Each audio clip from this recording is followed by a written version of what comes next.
Okay, I think we are going to start. So I let the word to Noelia Cruz. She's going to be our moderator in the whole webinar. So I'll stop talking now. So Noelia, it's your turn to present all of us and say hello to our audience. And the floor is yours. Okay, thank you. Good morning, everyone. A warm welcome to all our attendees.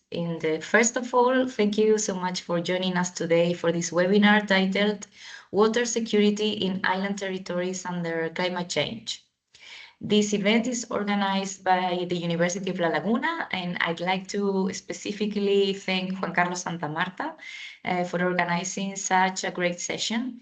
This webinar is part of our activity celebrating World Water Day, and we are thrilled to have you with us.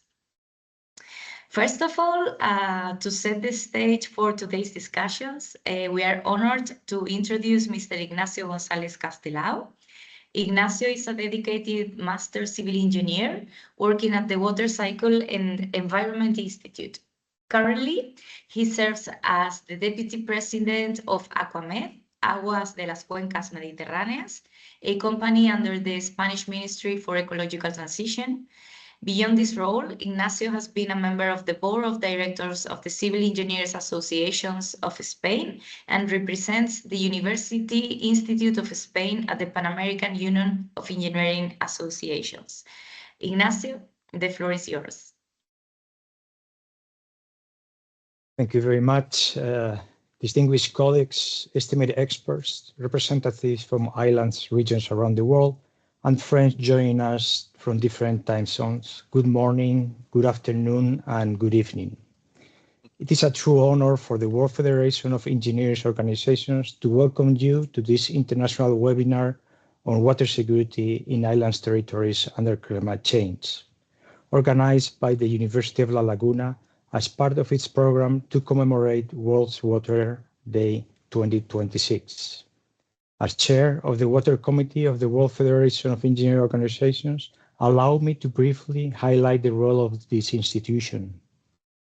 UFIO is an international body representing the engineering profession worldwide, bringing together national engineering institutions from around 100 countries and representing more than 30 million engineers from different disciplines.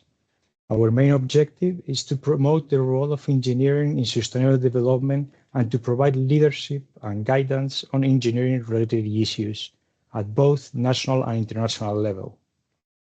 UFIO also assists United Nations bodies with the analysis of technical, economic, and environmental feasibility of sustainable development proposals and the implementation of best practice to achieve the sustainable development goals. Our institution and the International Science Council jointly lead the major group of scientific and technological communities at the United Nations. UFIO also obtained the status of partner of UN Water, strengthening the role of engineers within the global water governance and actively participate in multiple UN water expert groups and task forces.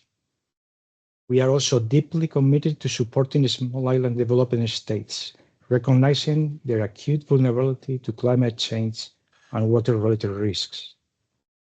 The initiative UFIO and SIDS focuses on engineering capacity building, delivered through national members in Fiji, Mauritius, and the Caribbean, among others. It addresses challenges such as resilient infrastructure, climate-related natural disasters, and sustainable development.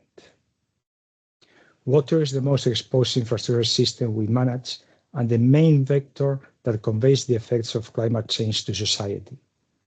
Our water capital today is degrading and shrinking, and the old normal will not return to many basins and regions. And islands are not an exception to this global water problem. Islands have finite aquifers, extreme climate dependency, tourist pressure, coastal salinization, and limited redundancy.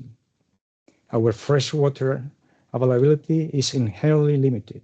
Our basins are small, our aquifers are overpressured, and our surface water systems, where they exist, are extremely sensitive to shifts in climate. In many territories, water demand is rising precisely when nature capacity to supply is becoming more erratic. This convergence of pressures is not hypothetical, it's happening now. Island communities are often described as living on the front line of climate change, but islands are also the front line of innovation, adaptation, and resilience. In international water forums, islands tend to appear as footnotes. This webinar placed them at the center. Today, we connect the Canary Islands with voices from the Faroe Islands, Martinique, and the Pacific, creating a space where knowledge can travel across oceans, even if we cannot. Although these territories stretch across oceans, climates, and cultures, we are united by a shared and pressing reality.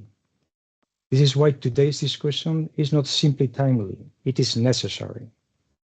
Climate change will not wait. Water challenges will not wait, and therefore neither can we. With this spirit of shared responsibility and global cooperation, I would like to officially open the webinar. I thank all the speakers, institutions, and participants for contributing their knowledge and commitment. I invite you to fully engage the discussion, ask challenging questions, and explore new ideas.